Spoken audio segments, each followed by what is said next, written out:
Sarah Jenkins had always believed in fairy tale endings.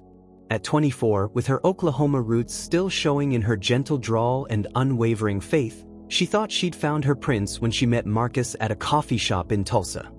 He was visiting from New Jersey on business, charming and sophisticated in ways that made her small-town heart flutter.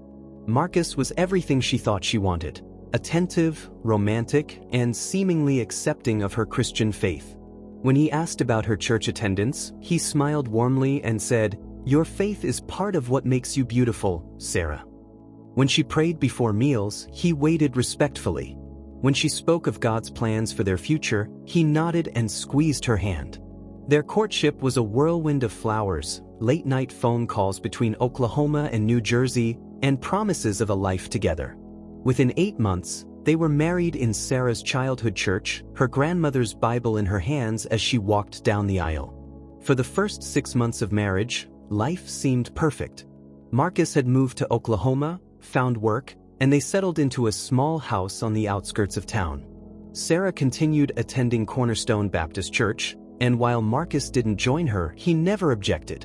He was the loving husband she'd prayed for, bringing her coffee in bed, leaving sweet notes, and talking excitedly about their future family. Then Sarah discovered she was pregnant. The change in Marcus was immediate and terrifying. The man who had once cherished her faith began to mock it. "Still talking to your imaginary friend in the sky?" He'd sneer when she tried to pray. When she played Christian music, he'd turn it off abruptly, replacing it with harsh, discordant sounds that made her skin crawl. "You need to grow up, Sarah," he said one evening, his voice cold as winter. "This God delusion is embarrassing." Sarah tried to understand, attributing his behavior to stress about becoming a father. But Marcus's cruelty escalated systematically. He began inviting strange friends over, people who dressed in black, wore odd symbols, and spoke in hushed tones about things that made Sarah's spirit recoil. When she asked about them, Marcus laughed darkly. "They're helping me open your eyes to reality," he said. "There are powers in this world far greater than your weak God." The psychological torment became relentless.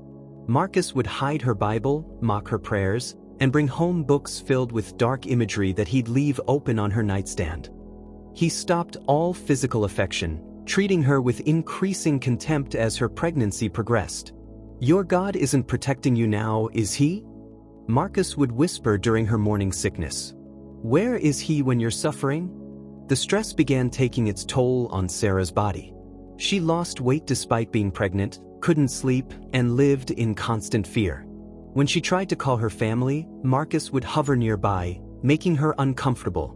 When she attempted to attend church, he'd create elaborate arguments or emergencies to prevent her from leaving. One night, Sarah woke to find Marcus and several of his friends in their living room, candles burning, chanting in a language she didn't recognize. Symbols were drawn on her walls in what looked like blood. When she screamed, Marcus's eyes were different, vacant, and cruel.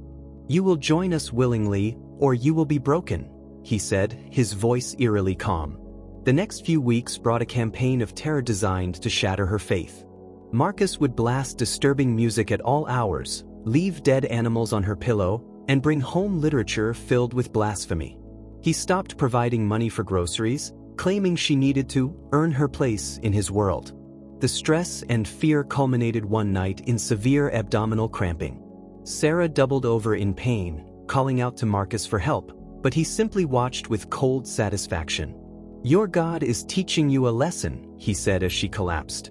Sarah miscarried at 20 weeks, alone on the bathroom floor while Marcus sat in the living room with his friends, their chanting growing louder as she bled. By the time the ambulance arrived, she had lost so much blood that paramedics weren't sure she would survive the trip to the hospital. In the ICU, as Sarah drifted between consciousness and darkness, she felt a presence she recognized, not the cold, oppressive weight that had filled her home, but the gentle, loving presence she'd known since childhood. In that moment of deepest despair, when Marcus's plan seemed to have succeeded, Sarah whispered, "Jesus, I trust you." Her recovery was miraculous. Doctors couldn't explain how someone who had lost so much blood and suffered such trauma had not only survived but began healing so rapidly. Her family rushed from Oklahoma to be with her, And when they saw the state of her home, the symbols, the disturbing books, the evidence of Marcus's true nature, they immediately helped her leave. Marcus didn't contest the divorce. In fact, he seemed pleased that his mission was complete, though he had failed in his ultimate goal. As Sarah later learned from a private investigator, Marcus belonged to a cult that specifically targeted Christian women, with members earning status by converting or destroying the faith of their victims. But Marcus had underestimated the power of true faith tested by fire. Sarah's ordeal, rather than destroying her relationship with God, had refined it like gold in a furnace.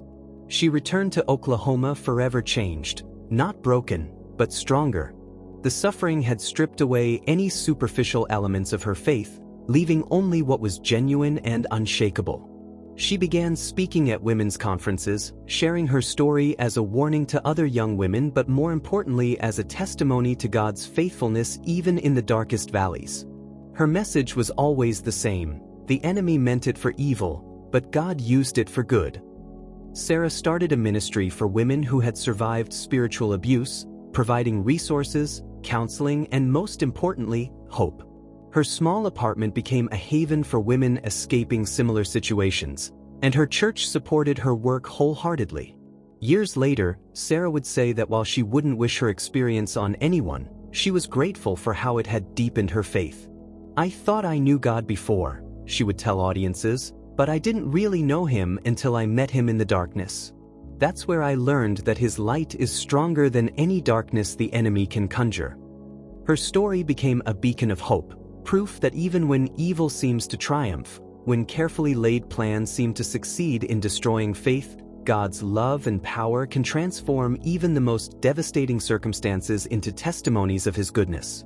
Sarah never remarried, finding her fulfillment in her ministry and her unshakable relationship with the God who had saved her life and soul. She often said that Marcus's greatest failure wasn't in his cruelty, it was in his fundamental misunderstanding of what real faith looks like when it's tested. He thought faith was fragile, she would say with a smile that spoke of hard-won wisdom. He didn't understand that sometimes God allows us to be tested not to destroy our faith, but to prove, to ourselves and to the world, just how strong it really is. Don't forget to like, share a prayer, leave a comment, and subscribe for more faith-inspiring testimonies like this.